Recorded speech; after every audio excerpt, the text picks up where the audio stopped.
All right. Bismillah ar-Rahman ar-Rahim. Alhamdulillah wa salatu wa salamu ala Rasulillah wa ala alihi wa sahbihi ajma'een amma ba'd. So we left off, the Muslims are squeezed in from both sides. And now they're squeezed in, most soldiers don't understand what's happening. The situation is getting very, very difficult for Muslims. And just as they begin to make sense of kind of what's going on, the Prophet ﷺ, he's knocked off of his horse. So he was on a horse and he had armor on, but he's knocked off. Right? So imagine how he got knocked off. Right?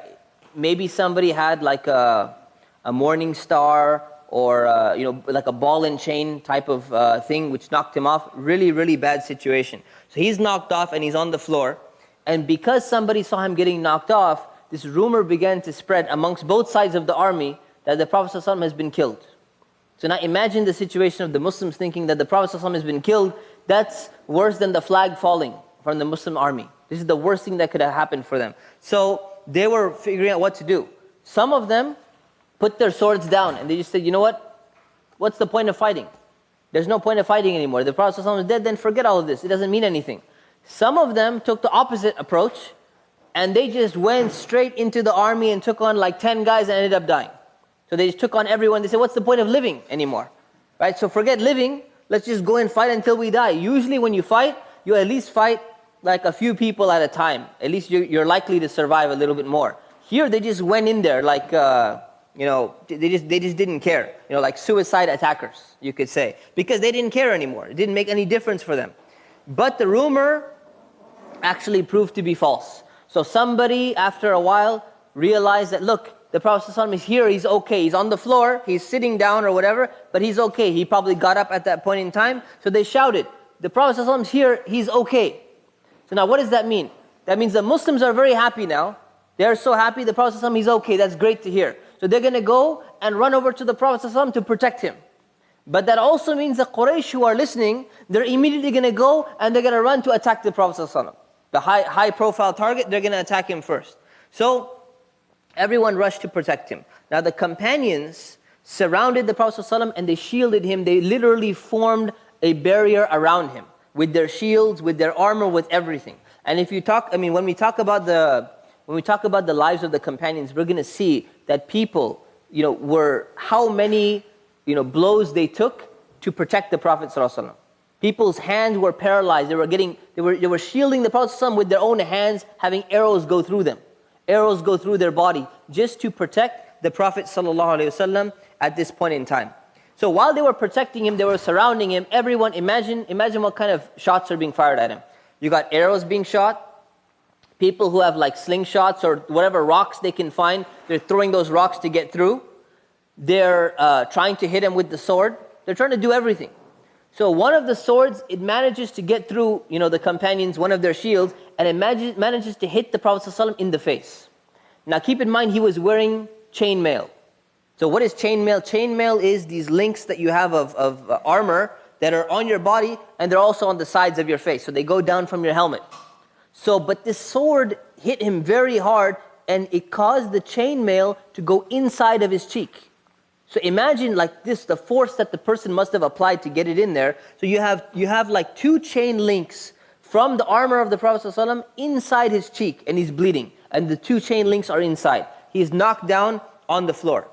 Now think about this situation. This is like he's been struck. It's really bad situation. And what did the Prophet ﷺ say when this happened to him? He said, "Oh Allah, forgive them for their ignorance."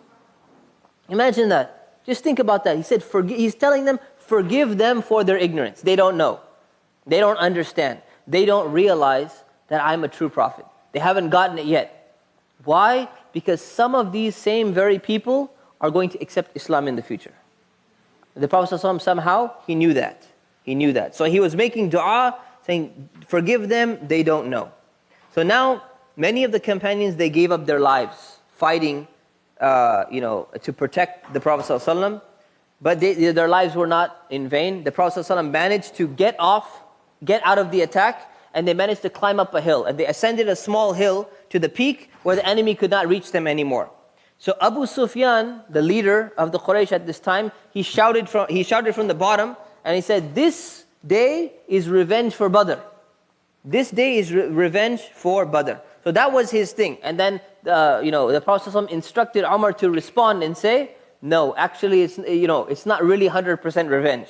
Because every one of us that died here is going to be going to paradise. And every one of you guys that died here is going to be going to the hellfire. So it's not really 50-50 like you think. So he was getting them back. But this was a defeat for the Muslims. This was a defeat. But what was it initially?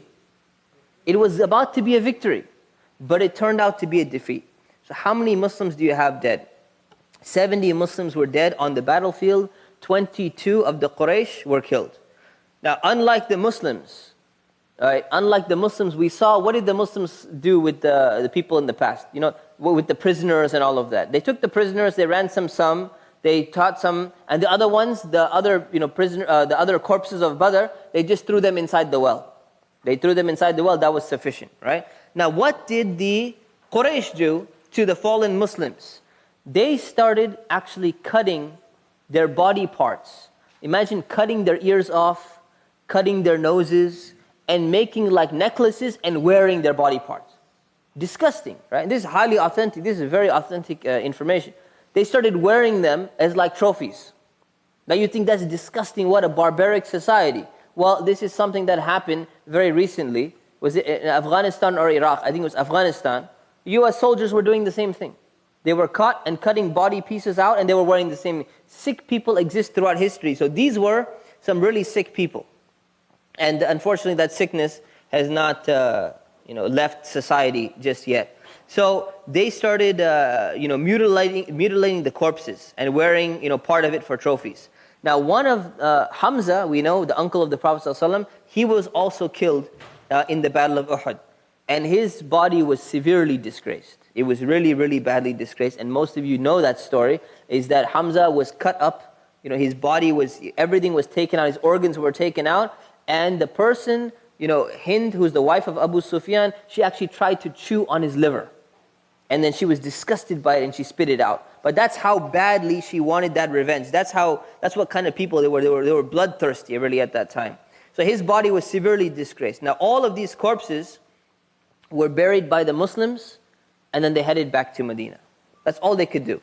Now the Prophet ﷺ, he's still injured. So his face is still oozing blood out from this area, and the bleeding is not stopping. Every time they put pressure on it, and they wait again, the blood keeps coming out. So the blood is not stopping. This is a very big problem. So his daughter came, Fatima, she came, and she cauterized the wound. So she took some, I think it was a piece of a basket or something like that. She burnt it, and she burnt that area, and she cauterized it so that it finally stopped bleeding. Now here's the thing. The victory at Uhud was about to be a victory, and it turned into a defeat. But verses of the Quran were revealed immediately after this. And what were the verses? Basically, the verses were saying that the reason for this loss was because of the spiritual greed of some of the soldiers, not the spiritual greed, of the spiritual disease of greed of these soldiers. This was a problem, right? They became greedy for a period of time. They were interested in the money. They were not, at that moment, they were not doing it for Islam anymore. And because of that, everyone suffered. And perhaps there were other people in the army as well who had these kind of thoughts, and they were defeated because of this. So their defeat in Badr came as a result of what? As a result of their weapons and their supplies and everything? No. As a result of following Allah and following the Messenger. And here their defeat resulted from what? Disobeying Allah and disobeying the Messenger. This is what they did. So it's a big lesson. The lesson is, it's not just about means, and it's not just about cause and effect. It's about whether or not you are following what Allah subhanahu wa ta'ala has prescribed for you, and then He will give you victory. And if you disobey Him, He's not going to give you victory. And this is the problem today, is that we think that, why aren't we getting victory? Why aren't we getting victory? And then we look at the state of the Muslim Ummah, and we look at the situation, and we wonder, why Allah subhanahu wa ta'ala is not giving us victory, because we're not there yet. We're not there yet in terms of obedience, in terms of surrender, in terms of submission to Allah subhanahu wa ta'ala. We're not there. So this is a big lesson. And the lesson that they learned, that they would not be guaranteed victory unless they acted in accordance with the principles of Islam. This is the companions would not be given victory. When the Prophet ﷺ is among them, imagine us, when the Prophet ﷺ is not there and we're not at the level of the companions. So this is a big lesson for us. So that's the Battle of Uhud. Any questions on the Battle of Uhud? This is just a statement of giving them some benefit of the doubt, meaning like, these people, they're trying to kill us. They're going to be held accountable, but they don't know what they're doing. So he's just making a dua. He's still making these kind of statements that, even despite all of that, he didn't curse them the way he cursed the ones who threw the intestines and stuff on him, because the situation is different. Because a lot of the people, remember, like Badr, not everyone in Uhud was forced to, not everyone in Uhud was, in Badr was interested in fighting, but a lot of them were kind of pressured into going. Same thing probably with Uhud, with all the propaganda and everything. So a lot of people, they fell for the poetry, and they were thinking, we want revenge for Badr and all of that. It's a little bit different. Whereas those people, what they did, Abu Jahl and all of them, it was clear what they were doing. They were just playing around. It wasn't even war. They were just trying to make fun of him and mess with him. It was a very different situation. So let's continue. So now, we're going to talk about another section. So after the Battle of Uhud, started to spread around Arabia, now this messed up the reputation of the Muslims a little bit. Remember, they got such a great reputation after Badr. Now their reputation is going down a little bit because they were defeated, and they were defeated pretty badly by the Quraysh. So what did that do? What did that end up causing? So the tribes who were kind of around Arabia, around Medina and these different places, they saw that the Muslims were vulnerable. So now it's time to start messing with them. It's time to start taking advantage of them. It's time to start playing some games and some politics with them. So when you see that they're weak, then people will mess with you. When you see that you're strong, when people see that you're strong, they're less likely to mess with you, right? So now they thought, okay, it looks like the Muslims are weak now. So now the tribes of Udal and Qarra, they have an idea, and they go to the Prophet ﷺ and they request him, we want you to send some of your knowledgeable people to teach us about Islam. And if you can convince us, we're ready to accept Islam. So the Prophet ﷺ, he said, okay. He dispatched 6 very knowledgeable Muslims to go and convey the message of Islam to this tribe. While they were on their way, they reached a place known as Raji'. What happened? They were ambushed by 200 archers, and they were killed. The archers ambushed them and killed them. So 4 of them were actually killed, 2 of them were captured, and what did they do with the 2 of them? They sold them to the Quraysh to be tortured. So they were tortured by the Quraysh, and then they were killed. Right? So this is what happened to the Muslims, and they were tortured, and then they were executed. So it's a sign of revenge. So they were betrayed. Now a few months later, another tribe by the name of Amir, they requested the Prophet ﷺ, they said, we would like to send us as many teachers as you can, and we would like to learn more about Islam, and we're interested. So this time the Prophet ﷺ, he learned his lesson, obviously. He's not going to be foolish, but here's the thing. The tribe of Amir was really, really big. And they were powerful, and they were known to keep their word. So he's putting more trust in them. And he said, if they can accept Islam, things will completely change in the region. So he sent 70, was it 70, right? He sent 70 Muslims. And most of the Muslims that he sent were from the people of Sufa, the people of that platform, who were homeless and living there and everything. Why would he choose them? Why not choose somebody else? Why you choose? So they were around the Prophet frequently, so? Yeah, so their knowledge, right? Their knowledge is greater because they were around the Prophet ﷺ. They were living in the masjid. They were learning all the time. The Prophet ﷺ picked these people because they knew. So he says, we're going to send the best of the best. If they can convince the tribe of Amr to accept Islam, we're in good situation. So he sent the tribe of, the 70 people to that tribe. But what ends up happening, one of the allies of the tribe of Amr actually were corrupt. And they ended up, surrounding the Muslims. They ended up besieging the Muslims. They intercepted them, and they killed them at a place known as Ma'una. It's known as Bi'r Ma'una, the well at Ma'una.